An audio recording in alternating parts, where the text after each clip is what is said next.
Bonjour à tous et bienvenue dans le podcast de Productivio, le podcast qui vous donne des trucs, des astuces, des pistes de réflexion pour vous permettre d'être plus organisé, pour trouver votre essentiel, le réaliser avec efficacité et ainsi créer votre vie avec intention. Je suis Priscille Livenet, l'animatrice de ce podcast. Vous retrouverez toutes les notes de cet épisode sur le blog productivio.com, catégorie podcast. Vous pouvez le partager, vous pouvez liker ce podcast, vous pouvez surtout mettre une note, une revue sur iTunes afin de mieux le faire connaître. Pensez à rejoindre la communauté de Productivio sur Facebook ou Twitter. Productivio est également sur la plateforme Tipeee, vous pouvez donc m'encourager et n'hésitez pas à le faire, c'est possible à partir d'€1 par mois et je vous en remercie par avance. Après avoir vu la semaine dernière la vue globale de la méthode d'organisation Getting Things Done de David Allen, nous allons rentrer aujourd'hui dans le vif du sujet. La première étape du processus GTD, qui est également la plus importante, c'est capturer ce qui retient votre attention. Le reste du système dépend de votre capacité à capturer les choses rapidement et efficacement chaque fois que vous les remarquez. Nous allons donc voir aujourd'hui pourquoi il est si important de capturer vos tâches, toutes les choses à faire, vos pensées et vos idées, et vous aider à identifier les outils dont vous avez besoin pour vous assurer que rien ne passe inaperçu. Toute grande œuvre d'art, produit révolutionnaire ou nouvelle technologie a commencé avec la bonne idée de quelqu'un. Tout commence par une idée et le problème est que souvent, nous nous accordons trop de crédit et nous faisons confiance à notre cerveau pour nous rappeler ces idées à volonté, ce pourquoi il n'est pas nécessairement conçu, au lieu de les écrire ou de les capturer dans un système fiable.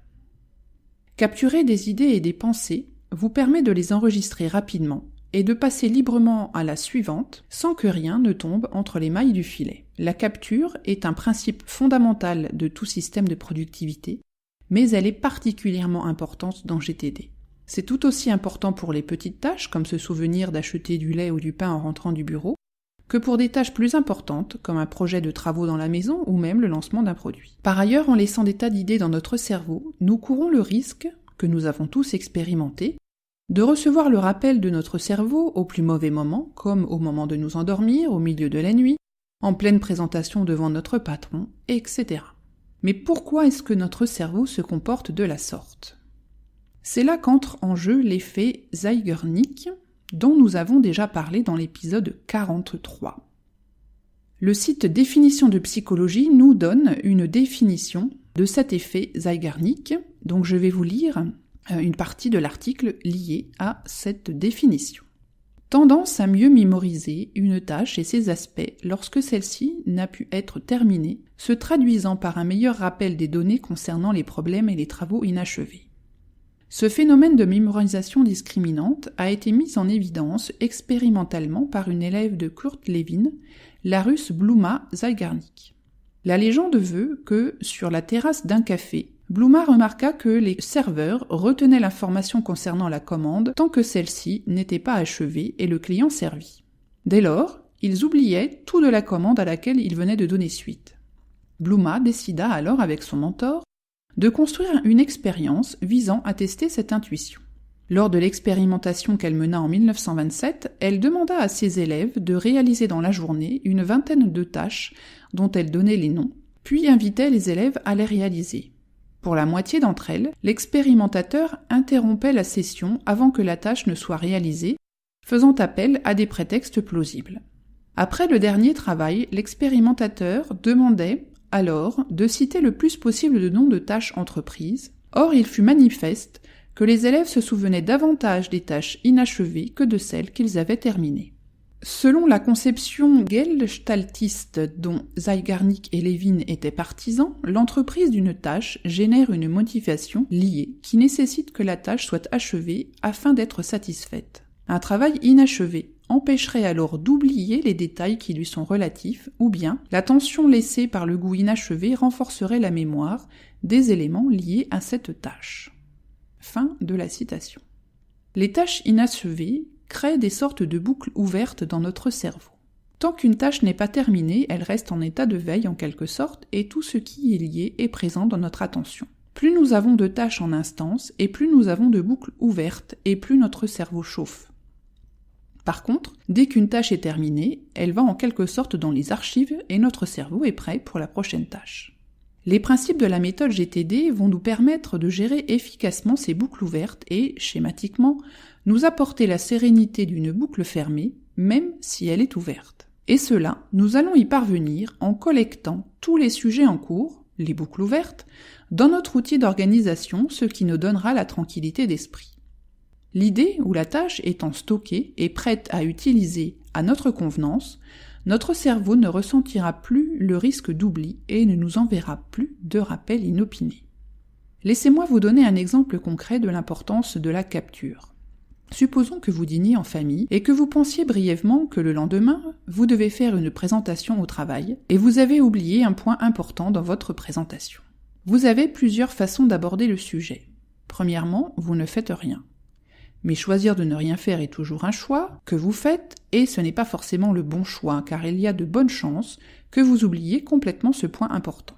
Deuxièmement, vous pouvez être préoccupé par cet oubli, ce qui n'est pas non plus une bonne option. Vous ne serez pas présent à votre dîner. Vous risquez de passer à côté d'un bon moment et laisser croire à votre entourage que votre travail vous accapare au point que vous n'êtes pas disponible pour eux. Adopter cette approche va vous empêcher de développer des relations qui sont importantes. Troisièmement, vous pouvez capturer cette tâche en la notant pour la gérer plus tard. C'est la méthode idéale, parce que vous pourrez alors être présent et pleinement engagé à votre dîner, et vous ajouterez cette idée importante à la première heure le lendemain matin, avant votre présentation dans le contexte adapté. Et en plus, vous passerez une bonne nuit de sommeil en évitant que votre amygdale ne vous réveille à 3 heures du matin pour sonner le rappel. Cela peut sembler simpliste, mais je vous assure que cela fonctionne très bien. Comme David Allen le dit, votre cerveau a été conçu pour avoir des idées, pas pour les retenir. Et en utilisant un système de gestion de tâches ou de projets, vous pouvez libérer vos ressources cognitives pour qu'elles fonctionnent efficacement dans le but recherché. En faisant cela, vous serez probablement surpris par le nombre de bonnes idées que vous avez, car votre cerveau peut enfin se reposer et fonctionner à plein régime. Vous aurez l'esprit comme de l'eau. Cependant, lorsque vous êtes stressé ou dépassé, vous avez tendance à surestimer les choses qui ne sont pas importantes et à laisser glisser les choses qui sont vraiment importantes. En d'autres termes, vous ne répondrez pas de manière appropriée. Par exemple, si vous êtes stressé parce que vous essayez de vous souvenir de tout ce que vous devez faire, au lieu de le mettre dans votre système de collecte, vous risquez de vous retrouver constamment à regarder votre courrier électronique professionnel sur votre téléphone, alors que vous êtes à la maison, au lieu de dépenser votre temps avec vos proches. La première étape, la capture ou la collecte, est donc le premier maillon qui va nous aider à y voir plus clair dans tout ce que nous avons à faire en rassemblant dans un panier toutes les informations entrantes. Alors nous comprenons maintenant pourquoi il est important de capturer les entrées, mais comment allons-nous réellement le faire ? La première étape consiste à identifier les différentes boîtes de réception présentes dans votre vie et à répertorier tout ce qu'elles contiennent. Ce sont les endroits où vous devriez capturer des informations puis les traiter plus tard. Lorsque la plupart des gens pensent aux boîtes de réception, ils pensent au courrier électronique. Mais il y a probablement beaucoup plus de boîtes de réception dans votre vie dont vous n'êtes peut-être pas au courant. Dans sa méthode, David Allen parle d'une part de la mise en place de cette étape et ensuite de la gestion du quotidien. Nous allons donc suivre le même principe, sachant que la méthode s'applique aussi bien dans la vie privée que professionnelle et que l'idéal est de conduire cette démarche dans tous les aspects de votre vie, car les outils sont communs et il ne faut pas non plus espérer gagner en tranquillité d'esprit et en organisation si on ne prend à bras le corps que la moitié de sa vie. Pour la mise en place, première étape, bloquez dans votre agenda 2 à 3 heures pour cette tâche, soit un bloc de temps continu sans interruption. Deuxième point, prévoyez une sorte de panier, une corbeille, une espèce de grand contenant, une poubelle aussi, et éventuellement des pochettes en carton pour collecter des documents volants qui vont peut-être ensemble. Pensez aussi à prendre votre PC, votre tablette, votre smartphone, votre agenda. L'auteur propose de prendre donc un panier, cette grande boîte, bref, une espèce de contenant assez volumineux, et de faire le tour de notre espace de travail, qu'il soit au bureau ou à la maison, que ce soit notre chambre si nous sommes lycéens ou étudiants, notre domicile, bref, toutes zones où nous nous rendons régulièrement et qui peuvent contenir des entrées, c'est-à-dire par exemple des factures à payer, du courrier à traiter, des objets à ranger, à réparer, des devoirs à faire, des tickets à collecter, dans les sacs, les portefeuilles, les poches, etc. pour les notes de frais, des petits bouts de papier sur lesquels nous avons noté des tâches, des numéros de téléphone, des post-it, des blocs-notes, des feuilles volantes, etc., etc. Tout ce qui est physique, on va tout déposer dans notre panier. Si vous avez un très gros truc à réparer, par exemple comme une lampe ou autre, vous pouvez noter la tâche sur un papier et hop, on le met dans la boîte. On n'oublie pas aussi les dossiers papier non classés, les présentations, les brochures. Si vous voyez que c'est inutile ou obsolète, n'hésitez pas à le jeter immédiatement, il n'est pas nécessaire d'encombrer votre boîte de collecte avec ce genre de choses. Et on ratisse large, les sacs à dos, les mallettes, les pochettes, tous les sacs à main utilisés récemment, le vide-poche de la voiture, la boîte à gants, bref, tout endroit susceptible de contenir des petits papiers, des petites notes. Bon, si vraiment vous avez besoin de regarder dans tous ces endroits, c'est que vous êtes vraiment très nouveau dans la mise en place de l'organisation, mais c'est pas grave, il faut bien commencer un jour. Ensuite, on va s'attaquer à tout ce qui est digital. On va commencer par noter sur un bloc tous les messages audio non répondus et non traités de notre messagerie téléphonique, les messages audio que l'on a pu créer en voiture par exemple ou dans les transports, tout ce qui est dans les gestionnaires de tâches et qui dorment là depuis un certain temps, et aussi tout ce qu'il y a dans la boîte mail, si vous n'avez pas à ce jour de système de gestion fiable et que votre boîte mail est pleine de choses à faire. On n'oubliera pas non plus les messageries instantanées, les messengers, WhatsApp, Slack et j'en passe, qui peuvent aussi contenir tout un tas de tâches, de questions en attente de réponse, de documentation à lire, à conserver, archiver, bref. Pour tout ce qui est des documents électroniques comme les mails, alors on ne va pas les imprimer pour les mettre dans la boîte physique, bien évidemment, mais par contre, pour les messages téléphoniques, on va les reporter sur le papier. Pour les étudiants ou lycéens, il faudra aussi penser à les regarder sur le site de votre école, où vous avez certainement des listes de devoirs, des liens vers du matériel de référence pour vos travaux, le support des cours dans certains cas, etc. On ressort aussi toutes les listes que l'on a pu faire le jour où on a essayé de mettre en place son bullet journal mais qu'on a finalement abandonné au bout de quelques temps. On récupère le carnet de journal intime aussi parce qu'il peut y avoir des idées à traiter qui sont en attente. Ensuite, on fait la même chose avec son cerveau. Ce n'est pas un lavage de cerveau, mais un balayage de cerveau d'après David Allen. Alors on prend une grande feuille ou un bloc et on note toutes les idées, actions, trucs en attente qui nous passent par la tête. Il recommande aussi d'utiliser des listes de mots pour déclencher des idées en rapport, comme par exemple vacances, famille, enfants, bureau, maison, jardin, voiture, etc. Et on décrit tout ce qui nous vient à l'esprit afin de le vider en quelque sorte. Vous pouvez aussi capturer, ou vous devez aussi capturer, tout ce qui vous préoccupe. Si ça vous occupe la tête et que vous devez faire quelque chose avec, il faut l'écrire. Par exemple, je dois envoyer cette mise à jour de projet, je veux apprendre à faire du pain, nous avons besoin de papier de toilette, est-ce que je devrais acheter un drone pour mes voyages ? Pensez à faire l'entretien de la chaudière avant l'hiver, préparer les vacances d'hiver, trouver un cadeau pour les 20 ans du petit, etc. Vous pourrez y revenir à cette liste et prendre des décisions à son sujet plus tard. David Allen indique que cette première phase de mise en route peut prendre 2 à 3 heures. Mais comme dans toute mise en place, cela prend un peu de temps au début, mais c'est pour la bonne cause. Dans le prochain épisode, nous détaillerons la phase suivante, à savoir organiser toutes ces informations entrantes, et surtout l'arbre de décision pour définir quoi faire de chaque élément. Cependant, alors que vous venez de faire votre première collecte, il est nécessaire de penser à la suite. En effet, le but n'est pas de faire le même exercice tous les 6 mois avec rien entre-temps. À partir d'aujourd'hui, vous allez collecter au fil de l'eau dans votre outil d'organisation toutes les informations entrantes. Il faut donc dès maintenant réfléchir à une façon de rationaliser les moyens d'entrée. En effet, vous avez peut-être constaté lors de votre collecte que vous aviez une multitude de points d'entrée possibles. Moins il y a d'endroits à vérifier, moins vous passerez de temps à aller chercher ces nouvelles entrées. Il en faut le moins possible, mais autant que nécessaire. Un petit exemple, vous n'êtes pas le roi de la note de frais et vous avez des tickets et factures partout, dans vos poches, votre portefeuille, votre veste, la voiture, votre sacoche, partout. À chaque fois que vous faites votre note de frais, c'est le parcours du combattant pour tout récupérer et il est à peu près certain que vous en perdez. Réfléchissez comment, au quotidien, vous pourriez changer cela en mettant en place une petite routine simple. Par exemple, à chaque fois que vous retournez à votre bureau, vous mettez les tickets récents dans une enveloppe note de frais. Ou bien, vous mettez une pochette en plastique à zip dans votre sacoche ou votre sac à dos, votre sac à main, et vous vous disciplinez pour mettre les factures immédiatement dedans. Vous avez aussi des quantités d'informations dont vous avez besoin qui vous arrivent par les réseaux sociaux, les mails, les newsletters, ou en faisant des recherches sur Internet, et vous avez constaté que vous avez des signés dans votre boîte mail, des notes épinglées dans LinkedIn, dans Facebook, dans Feedly, dans votre navigateur. Résultat, quand vous cherchez un article récemment lu, vous perdez un temps fou à retrouver où il se trouve. Réfléchissez alors à mettre en place une règle simple, par exemple, dans Facebook, créez des collections thématiques pour retrouver plus facilement vos liens sauvegardés à lire, et une fois lus, si vous voulez les conserver, vous les enverrez dans Evernote ou dans OneNote. Mais ne créez pas des usines à gaz, faites simple pour commencer. GTD est une méthode vivante que vous ferez évoluer au fur et à mesure avec votre organisation. Si vous créez quelque chose de trop complexe, cela va rapidement vous épuiser de le suivre au quotidien et dès que vous serez un peu sous pression ou fatigué, vous ne l'utiliserez plus.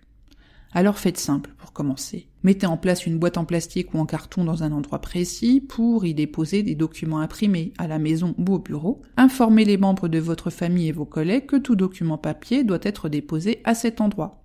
Et pensez à décrire et à écrire votre organisation, surtout au début, pour vous souvenir d'une part de ce que vous avez décidé, mais aussi parce qu'il y a le risque de faire un jour d'une façon et d'une autre façon le lendemain. Si vous voyagez beaucoup et avez une sorte de bureau mobile, réfléchissez aux outils qui pourraient être facilement mis en place pour votre bureau itinérant. Vous ferez sans doute la part belle aux applications sur votre smartphone, tablette ou ordinateur pour vous aider à avoir accès à toutes vos informations en temps réel où que vous soyez. Gardez en tête que vous devez garantir une collecte exhaustive de tout ce qui arrive dans votre champ de réflexion et d'action, et n'omettez aucun des supports que vous utilisez.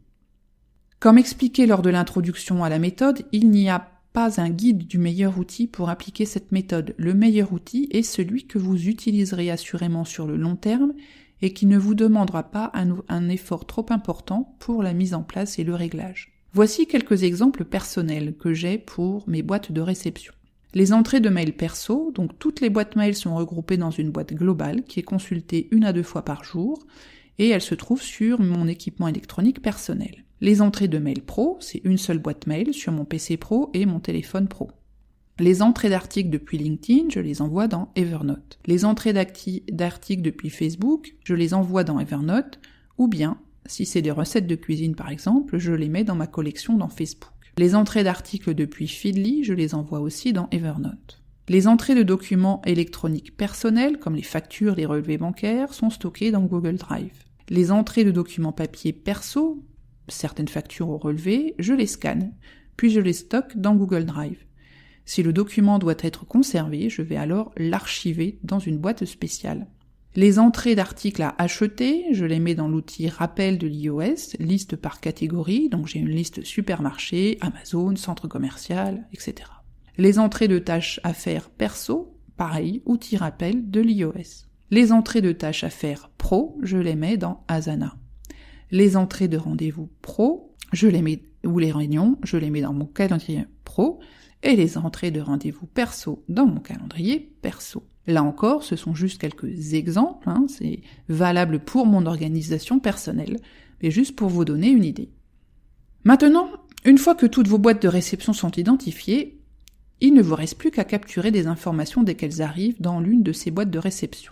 Il est extrêmement important que vous saisissiez ces éléments au fur et à mesure que vous les recevez, ou bien, pour les idées, quand elles vous viennent, et que vous les intégriez dans votre système fiable afin d'être libre d'oublier ces éléments et de vous concentrer sur le suivant. Comme dans beaucoup de techniques d'efficacité, il est nécessaire de se discipliner et d'accepter de perdre, entre guillemets, 5 secondes sur une capture pour gagner beaucoup de temps par la suite. J'expliquais récemment à un membre de mon équipe comment je fonctionnais avec mon outil de gestion de tâches et de projets Asana.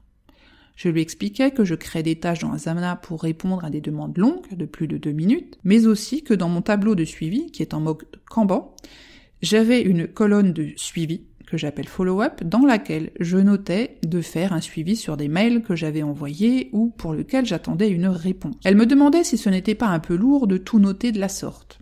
Eh bien non. C'est bien moins pénible de perdre 15 secondes pour créer une tâche de suivi que de se rappeler inopinément dans 15 jours en pleine nuit que je n'ai pas eu de réponse, ou pire, de me retrouver dans une réunion avec mon client et de devoir présenter mes plates excuses parce que je n'ai pas obtenu la réponse attendue, faute d'avoir suivi la réalisation d'une tâche depuis plusieurs semaines. Il s'agit là d'une vraie discipline. Et je ne vous cache pas que parfois je suis tentée de zapper en me disant « c'est bon, demain tu t'en souviendras » par pure flemmardise. Ou fatigue. Mais là, mon cortex préfrontal m'envoie un rappel pour que je le fasse de suite. Et là, il faut éviter de tomber dans certains pièges. Par exemple, de lire des SMS ou des messages alors qu'on n'a absolument aucun moyen d'y répondre tout de suite parce qu'on est dans la voiture ou dans un endroit où on peut vraiment rien faire. Vaut mieux garder sa boîte mail fermée, ne pas lire les SMS qui viennent d'arriver par exemple, pour ne pas oublier d'y répondre. Pareil, quand je reçois des appels téléphoniques de mon client ou de mes fournisseurs qui me demandent des choses et que je suis en voiture, par exemple, donc je peux pas forcément noter, je leur demande systématiquement en fin de conversation de me faire un petit mail de synthèse où ils vont lister en fait les points qu'on vient de voir, ou si c'est pour me demander des choses, ce qu'ils me demandent, parce que je crains parfois que le temps d'arriver au bureau ou le temps de rentrer à la maison, mais voilà, j'ai complètement oublié la moitié des informations. Et ça, c'est une petite routine à mettre en place parce que vous connaissez vos points faibles. Moi, je connais mes points faibles.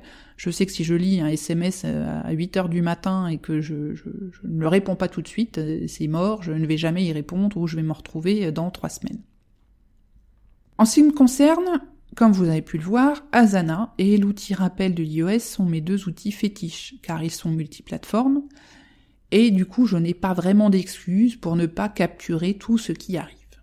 Ensuite, vous devez vous assurer de réserver du temps pour traiter ces boîtes de réception régulièrement. Toutes les boîtes de réception ne doivent pas nécessairement être traitées quotidiennement. Déterminez combien de fois vous avez besoin de traiter vos propres boîtes de réception et combien de temps il vous faut. Par exemple, vous recevez du courrier postal tous les jours que vous mettez dans votre boîte d'entrée, mais vous pourrez décider de ne traiter cette boîte qu'une fois par semaine le week-end, par exemple.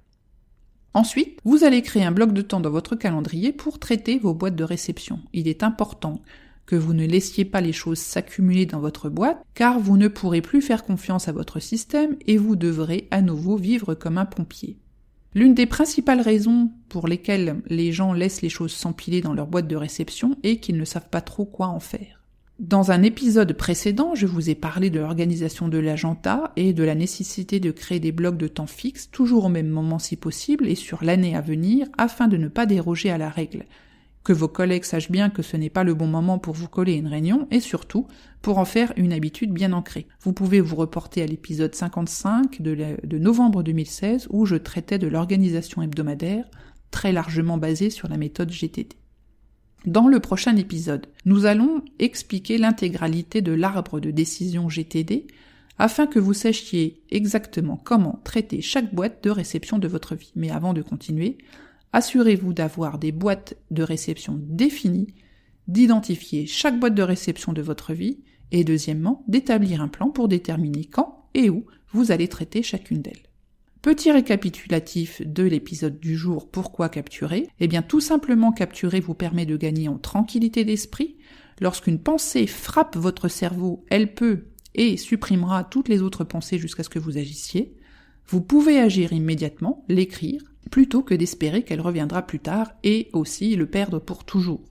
Si vous choisissez d'agir immédiatement sur une pensée, faites-le. Espérer que cela revienne plus tard semble une mauvaise idée. Si vous l'écrivez, et que vous êtes sûr de pouvoir y revenir, vous libérez votre esprit pour vous concentrer sur une tâche ou la personne devant vous.